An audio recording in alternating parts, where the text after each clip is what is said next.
Namaste and welcome to Soul Mitra by Sarvesh Shirvaikar. The topic for today is the connection between spirituality and Vedic science. But before I come to the topic, what is basically spirituality and how is it connected to the Vedic science? Before we come into understanding of spirituality, you must understand that the difference of the understanding of the word spirituality could be different to every individual.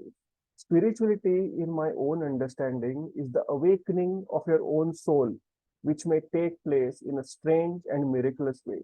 For example, for me personally, spirituality is something which I experience when I am doing my own karmic alignment sessions with seekers, or I might be representing like a teacher while I'm teaching the courses of Drishta Sutram. So what I'm trying to tell you is that experience of spirituality does not necessarily mean that you are sitting in front of the divine and praying to him for 4 hours or 5 hours. You can experience spirituality in your own way. This is something that I would like to clarify. When I got introduced to Vedic science, which is obviously divine grace, the first understanding that I could grasp was that the divine science of the Vedic sciences is so powerful because it can connect you towards the liberation. It can connect you to moksha. I felt it was so beautiful because if it can do this, then rest everything becomes immaterial in the higher context of life. Because our pure essence of the reason of our birth is simply to understand that eventually we need to get the exit from the cycle of life and birth and death. This is what it is, simply the illusions of the Maya that we are surrounded all the time. And that is where the spirituality and the practice of spirituality become very important, especially in the time to come ahead. No, my intention of creating this channel and this school of thought of Drishta Sutram was not because I wanted to become a multimillionaire or because I wanted to have so many followers or likes and subscribers. No, that is not my intention. You can always learn Vedic science on your own. I have been fortunate also to learn most of the thoughts about Vedic science on my own merit, ability, and maybe a little of effort. And also, it is not necessarily that you need to come to my school of thought to learn Vedic science or come to me to karmic alignment. Obviously, my doors are always open for those seekers who, by divine grace, reach out to me for assistance on this path. So the importance of spiritual practices, specifically in the times that we are living today, is primarily to balance the malefic energies which are dominated in your chart.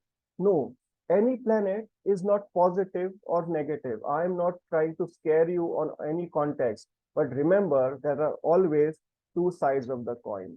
If you have heard about the recent incident and so many of the events that are happening just before the transit of Saturn happening or going into the sign of Aquarius, because it has been studying every individual action that one has performed in the last 2 years. Have you been on the path of dharma? Have you been the path of righteousness? Have you awakened? Are you on the path to find your higher self? I've written so many articles on my FB page, Soul Mitra, by Sarvesh Shirvaikar, and you can go back to it and try to refer. But let me give you one example. You must have all heard recently about an incident of an individual urinating on an elderly passenger in the sky. See, Saturn represents our karma. It is the protector of the elders in our life. And Rahu, on the other hand, represents illusions. It represents smoke. It represents all the things that might collude your mind or elude you towards making the right decisions in life. But on the positive side, Rahu also shows the zenith of finding spirituality. It also shows the ruling of the domain of the OTT. It shows the ruling of the aviation industry. It shows the ruling of the innovation that would happen in this world today. So one cannot just negate and say that Rahu is a bad planet. There is nothing like this. This is something that you must understand. the misconception created by many school of thoughts of astrologers. But one can never escape the karmic action rebound that will happen of whatever action that you have done in this life or in many lifetimes previous to your birth. What you have done in the last 2 years, there is definitely going to be the result time in this 2.5 years to come. Obviously, the results will vary as per your own effort and the path that you have taken. The human mind is of short memory. In times of need, many people reach out to individuals for asking support, asking help. Many people have reached out to the Vedic science, including me myself. But over time, I've seen that people forget because they do not have this kind of an ability to express gratitude. And this is where the spiritual practices will really help you to align your life to understand this, which is very important. Otherwise, your decisions, as I said, are always going to be clouded. And Rahu Ketu are the agents of the moon, which is your mind itself, which can always give you that kind of turmoil in terms of your life, specifically on a mental and an emotional platform.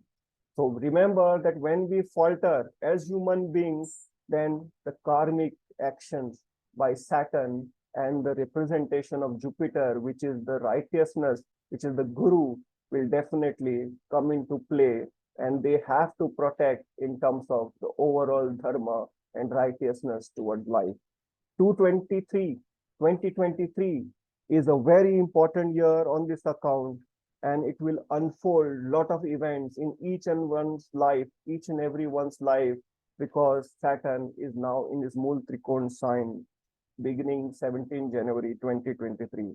So the only way ahead, my advice to you is that please align to some form of spiritual practices, that whatever might resonate with you, because as we move ahead, this is going to be very essential. Otherwise, life is only going to be an illusion, as a bubble which has to burst someday or the other.